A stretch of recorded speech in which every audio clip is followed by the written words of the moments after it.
Hello guys, welcome back to my YouTube channel.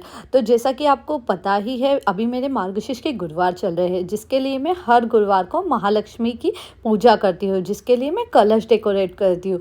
तो इस बार जो है, इस गुरुवार को जो मैंने कलश डेकोरेट किया था, वो कोल्हापुर की जो महालक्ष्मी है उनका जो फेस होता है उसके अकॉर्डिंग मैंने नारियल को डेकोरेट किया था। तो उसके लिए सबसे पहले मैंने हल्दी में थोड़ा सा पानी मिक्स कर कर मलवट जो होता है देवी का, वो बना लिया था। नारियल के ऊपर शेप देके मलवट का शेप दे दिया था।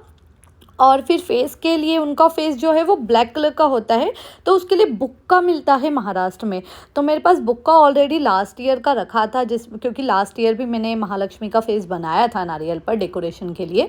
तो इस बार भी मैंने बुक्के में थोड़ा सा पानी मिक्स किया और बुक्के से पूरा जो फेस का शेप देख रहे हैं आप ब्लैक, वो बना लिया था।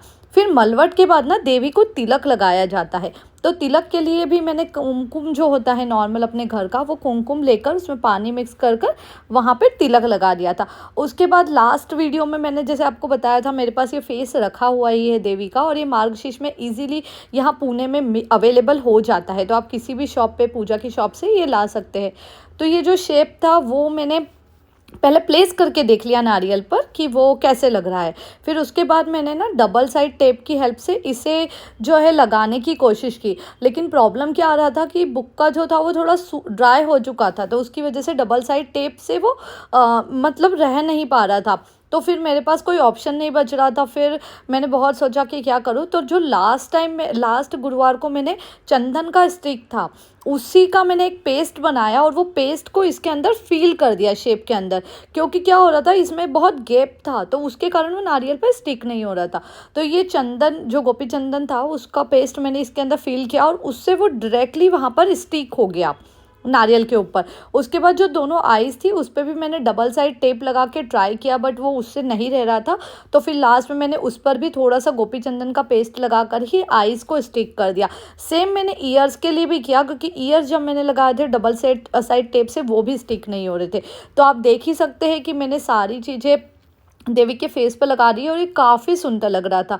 उसके बाद जहाँ मुझे पूजा करनी थी वहाँ पे मैंने उसको क्लीन कर लिया गंगा जल से। फिर उसके बाद कपड़ा बिछाकर एक पाठ रखकर उस पर, वो छोटे से पाठ पर ही मुझे कलश रखना था, जो कि मैंने लास्ट टाइम भी उसी पाठ पर रखा था।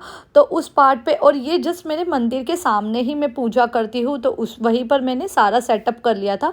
उसके बाद जो पत्ते होते हैं 5 पेड़ों के, वो मैंने लगाए। फिर पान सुपारी जो है वो कलश के अंदर रखा। और फिर मैंने इसके ऊपर, मुझे जो है वो माता जी का जो मैंने नारियल डेकोरेट किया था उसे लगाना था। लेकिन उसके पहले मैं भूल गई थी माता जी को नथ और इयररिंग्स पहनाना, तो वो मैंने पहना दिया। देखिए कितनी सुंदर दिख रही थी ना देवी, जैसे साक्षात मतलब महालक्ष्मी का ही रूप हो, बहुत सुंदर दिख रहा था। उसके बाद मुझे वस्त्र पहनाने थे, तो मैंने कलश को, ये जो नॉर्मल वस्त्र मिलते हैं मार्केट में किसी भी शॉप पर, वही मैंने वस्त्र पहनाए थे महालक्ष्मी को। उसके बाद मैंने सारी ज्वेलरीज और गजरा लगाया था देवी को। तो यहाँ मतलब गजरा मुझे काफ़ी अच्छा मिला था इस बार, एकदम फ्रेश मिला था। तो वो गजरा मैंने एकदम प्रॉपरली देवी को लगा दिया है, क्योंकि गजरे का बहुत महत्व होता है और लक्ष्मी जी को पसंद भी है।